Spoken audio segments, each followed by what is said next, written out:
Καλησπέρα κύριοι, σήμερα θα μιλήσουμε για την τελευταία μου αγορά για αυτό εδώ πέρα το ακίνητο. Οι περισσότεροι από εσάς φαντάζομαι το έχετε δει στο κανάλι Freddy GTV που έκανε και ξενάγηση και ένα home tour. Και όπως είχα υποσχεθεί, σε αυτό το βίντεο θα πούμε για το πόσο κόστησε αυτό το σπίτι, καθώς και όλα τα υπόλοιπα που ήρθαν μετά από αυτό, όπως η ανακαίνιση, συμβολογραφικά κτλ. Οπότε για να μην σας καθυστερώ, πάμε κατευθείαν να ξεκινήσουμε για την αγορά του σπιτιού. Έψαχνα χρόνια να αγοράσω ένα σπίτι, γιατί πάντα ήθελα να έχω ένα δικό μου σπίτι και αργότερα να το νοικιάζω και να υποφελούμε από το ενίκιο που θα μαζεύω. Βέβαια, πάντα το πρόβλημα ήταν το οικονομικό, οπότε πάντα σκεφτόμουν να πάρω δάνειο. Οπότε κοίταζα σπίτια στο οποίο θα μπορούσα να πάρω ένα μικρό δάνειο και να το αποπληρώνω σιγά σιγά. Βέβαια, τα τελευταία 2 χρόνια πήγαιναν καλά οι δουλειές μου, οπότε είχα μαζέψει κάποια χρήματα στην άκρη και δεν χρειάστηκε να πάρω το δάνειο. Βέβαια, αυτό γιατί το σπίτι το πήρα σε πολύ χαμηλή τιμή. Και ο λόγος είναι ότι παρόλο που έψαχνα πολύ καιρό και έβλεπα διάφορες αγγελίες, αυτό κατάφερα να το πάρω μέσα από ένα γνωστό. Πιο συγκεκριμένα, μια πρώην σύντροφό μου, η οποία σκεφτόταν να πουλήσει αυτό το σπίτι. Το είχαμε συζητήσει πιο πριν, παιδί μου έλεγε ότι είχε θέμα με τους προηγούμενους ενοικιαστές κτλ.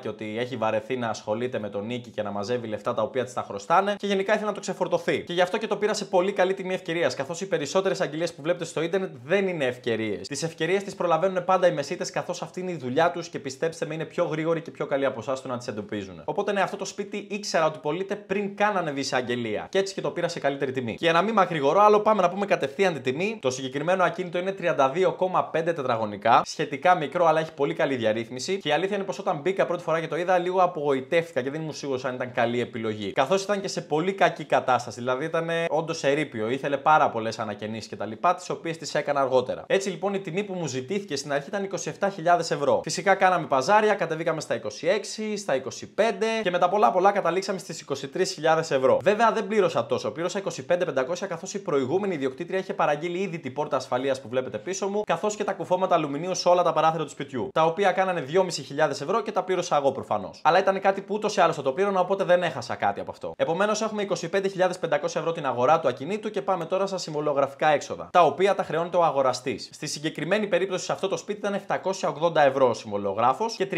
ευρώ ο δικηγόρος. Άρα είμαστε στα 1080 ευρώ τα έξοδα μεταβίβασης. Το κακό βέβαια με την αγορά ενός σπιτιού είναι ότι το δημόσιο καθυστερεί πάρα πολύ να σου βγάλει τα απαραίτητα έγγραφα. Συγκεκριμένα η πολεοδομία έκανε 4 μήνες για να μας βγάλει ένα αντίγραφο των σχεδίων και της άδειας του ακινήτου για να μπορέσουμε να κάνουμε τη μεταβίβαση. Πράγμα το οποίο το έκανε αφού δωροδοκίσαμε 200 ευρώ στους υπαλλήλους για να μας το βγάλουν νωρίτερα. Να τα λέμε και αυτά γιατί στην Ελλάδα ζούμε. Αλλιώς ποιος ξέρει σε πόσο καιρό θα παίρναμε το χαρτί για να κάνουμε το συμβόλαιο. Αλλά αυτά δεν θα τα βάλω μέσα στην αγορά του σπιτιού γιατί θα μπορούσαμε να μην τα πληρώσουμε. Από εκεί και πέρα, άλλα έξοδα μεταβίβαση ήταν το κτηματολόγιο που ήταν 35 ευρώ και το υποθηκοφυλακείο που ήταν στα 115 ευρώ. Επομένως, έχουμε σύνολο 26.730 ευρώ για την αγορά αυτού του ακινήτου. Αφού αγοράσαμε λοιπόν το ακίνητο το οποίο ήταν σε άθλια κατάσταση και δεν μπορούσε να κατοικηθεί ακόμα, εκτός αν ήθελα να ζήσω σε μια παράγκα, έπρεπε να το κάνω ανακαίνιση. Πράγμα το οποίο δεν είχα υπολογίσει σωστά. Πίστευα ότι θα πάει γύρω στα 5 χιλιάρικα και εν τέλει πήγε πολύ περισσότερο που θα μάθετε σε λίγο. Ας ξεκινήσουμε από τα βασικά. Έπρεπε να αλλάξω ηλεκτρολογικό πίνακα στο σπίτι, αλλά μιας και θα κατοικούσα μόνος μου, αποφάσισα να αλλάξω και όλα τα ηλεκτρολογικά καλώδια που είναι μέσα στους τοίχους, όλες τις πρίζες, διακόπτες, φώτα κτλ.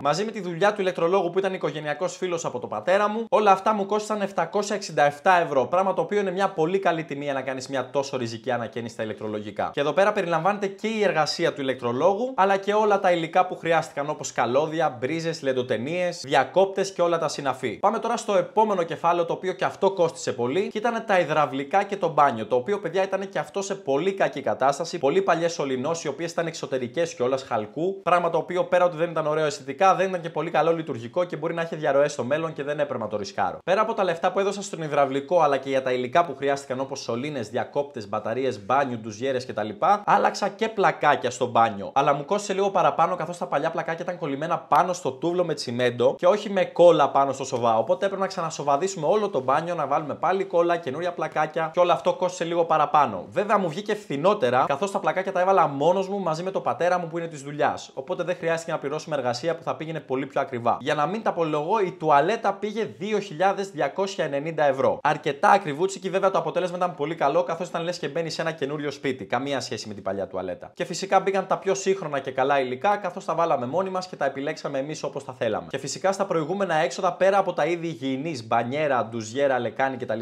μπαίνει και η τσιμεντογωνία που ρίξαμε κάτω. Καθώς πριν το μπάνιο είχε μοσαϊκό κάτω και δεν μας άρεσε, και αφού το χαλάσαμε που το χαλάσαμε για τους σωλήνες της αποχέτευσης, αποφασίσαμε να ξαναβάλουμε τσιμεντογωνία και να ξαναστρώσουμε πλακάκια από πάνω. Ας προχωρήσουμε τώρα στη κουζίνα που και αυτή χρειάστηκε πολλά λεφτά για να τη φτιάξουμε. Καθώς και εκεί είχε μοσαϊκό κάτω και εκεί είχε παλιές σωληνώσεις τις οποίες τις αλλάξαμε. Και αυτό που κόστησε αρκετά ακριβά ήταν η κουζίνα ως έπιπλο, από το ξυλουργό δηλαδή. Καθώς είχε κάποιες περίεργες γωνίες στο δωμάτιο, ένα δοκάρι, μια κολόνα δηλαδή που έβγαινε κάπου στη μέση και έπρεπε αυτό να καλυφθεί με custom κουζίνα, δεν μπορούσα να πάρω μια έτοιμη. Οπότε σκεφτείτε ότι μόνο το έπιπλο της κουζίνας κόστησε 1.200 ευρώ από το ξυλουργό. Και αν βάλουμε πάλι πλακάκια, κόλλες, συσκευές όπως ψυγείο, απορροφητήρα, φούρνο, τα οποία τα βάζω και αυτά όλα μέσα στη τιμή, ανερχόμαστε στα 2.495 ευρώ. 2.500 δηλαδή για την κουζίνα. Αλλά αυτό, όπως είπα, περιλαμβάνει τα πάντα μέσα. Προχωράμε λίγο τώρα στο κομμάτι της θέρμανσης και του κλιματισμού. Το σπίτι είχε κεντρική θέρμανση από καλοριφέρ, τα οποία τα ξεριζώσαμε και τα κόψαμε τελείως, ακόμα για τις σωληνώσεις. Καθώς η κεντρική θέρμανση δεν λειτουργούσε, είχε χαλάσει, είχε σαπίσει τελείως και δεν είχε σκοπό να ξαναλειτουργήσει. Οπότε κόψαμε και τους σωλήνες οι οποίοι ήταν στο τοίχο εξωτερικά και φαινόντουσαν και δεν ήταν ωραία αισθητικά. Βουλώσαμε φυσικά τις τρύπες και έτσι δεν υπάρχει ούτε σωλήνας ούτε σώματα καλοριφέρ στο σπίτι. Και για να μπορέσουμε να φτιάξουμε το ζήτημα της θέρμανσης και του κλιματισμού, βάλαμε air condition, τα οποία κόστησαν 370 ευρώ το καθένα και 150 ευρώ ο ψυκτικός για να μας τα εγκαταστήσει, ο οποίος ήταν και αυτός φίλος μας. Συνολικά δηλαδή 890 ευρώ για τη θέρμανση και το κλιματισμό. Με 2 μονάδες 9.000 BTU το σπίτι θερμαίνεται και ψύχεται πάρα πολύ καλά, καθώς ο χώρος, όπως είπα, είναι μικρός. Πάμε τώρα και στα υπόλοιπα σημεία ανακαίνησης, τα οποία είναι λίγο πιο φθηνά. Ας μιλήσουμε λίγο για το καθιστικό, το οποίο είναι αυτό εδώ πέρα που βλέπετε. Στο οποίο πέρα από σπατουλάρισμα στους τοίχους, στοκάρισμα και μπογιά, το μόνο που βάλαμε είναι τα έπιπλα. Και όλα αυτά συμπεριλαμβάνοντας τηλεόραση, βάση τηλεόραση, έπιπλα, σκαμπό, καναπέ, τραπεζάκια κτλ.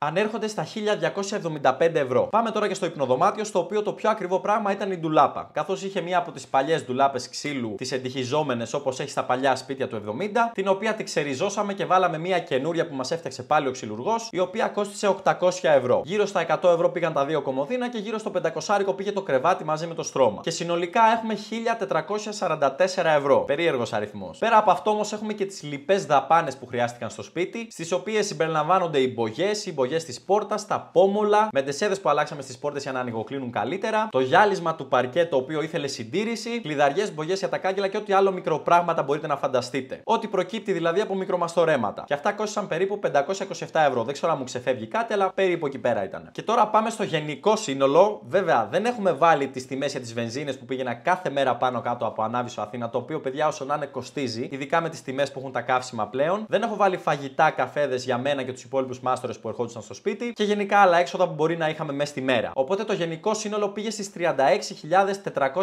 36.418 ευρώ. Αν βάλω και τα προηγούμενα έξοδα που σας είπα που δεν υπολόγιζα, όπως βενζίνες, φαγητό κτλ., φαντάζομαι πήγε ένα χιλιάρικο παραπάνω. Καθώς δουλεύαμε επί 2 μήνες σε αυτό το σπίτι, οπότε όσο να είναι είχαμε αρκετά έξοδα. Αλλά εσείς κρατήστε την πρώτη τιμή, καθώς δεν έχουν όλοι τόσο μεγάλη απόσταση με το ακίνητό τους. Οπότε ναι, 36.418 ευρώ για αυτό εδώ πέρα το ακίνητο. Τα οποία παιδιά είναι λίγα αν σκεφτείς όλη την ανακαίνιση και όλα τα έπιπλα και τις συσκευές που υπάρχουν μέσα στο σπίτι. Καθώς όπως είπα, πολλές δουλειές τις έκανα μόνος μου και σε αρκετές βοήθησε και ο πατέρας μου. Πράγμα το οποίο μείωσε πάρα πολύ το κόστος. Καθώς μην ξεχνάτε πως και οι τιμές στους μάστορες έχουν ανέβει και δεν είναι όσο φθηνά ήταν παλιότερα. Ωστόσο, θεωρώ πως η τιμή είναι πολύ καλή για την αγορά αλλά και για την ανακαίνιση και με το αποτέλεσμα που βλέπω αυτή τη στιγμή είμαι πάρα πολύ ικανοποιημένος που έκανα τη συγκεκριμένη αγορά. Σας έδωσα λοιπόν μια γενική ιδέα για να ξέρετε κι εσείς αν σκοπεύετε να αγοράσετε σπίτι και αν δεν σκοπεύετε να αγοράσετε σπίτι και θέλετε κάπου να επενδύσετε τα χρήματά σας για να μην χάνουν την αξία τους από το πληθωρισμό, μπορείτε να επενδύσετε στο χρηματιστήριο μέσω της Freedom24 που είναι ο χορηγός του σημερινού βίντεο. Στη Freedom24 μπορείτε να επενδύσετε σε όποια μετοχή θέλετε στο αμερικάνικο χρηματιστήριο, καθώς και στα αγαπημένα μου ETFs, τα οποία κατά γενικό κανόνα ανεβαίνουν περίπου 10% κάθε χρόνο και παρκάρετε τα λεφτά σας με ασφάλεια και τα βλέπετε να αυξάνονται με την πάροδο του χρόνου. Και φυσικά όποτε τα χρειάζεται τα τραβάτε και τα κάνετε ό,τι θέλετε εσείς. Τα ETFs είναι μια πάρα πολύ ασφαλή επένδυση και η Freedom24 μια ακόμη πιο ασφαλή πλατφόρμα. Επομένως, πατήστε το πρώτο link κάτω στην περιγραφή, τσεκάρετε τη Freedom και από εκεί και πέρα επενδύστε με τη δική σας ευθύνη. Αυτό ήταν το σημερινό βίντεο λοιπόν, κύριοι. Αν σας άρεσε, κάντε subscribe στο κανάλι μου για να με στηρίξετε και αναμένετε πολλά καινούρια οικονομικά βιντεάκια.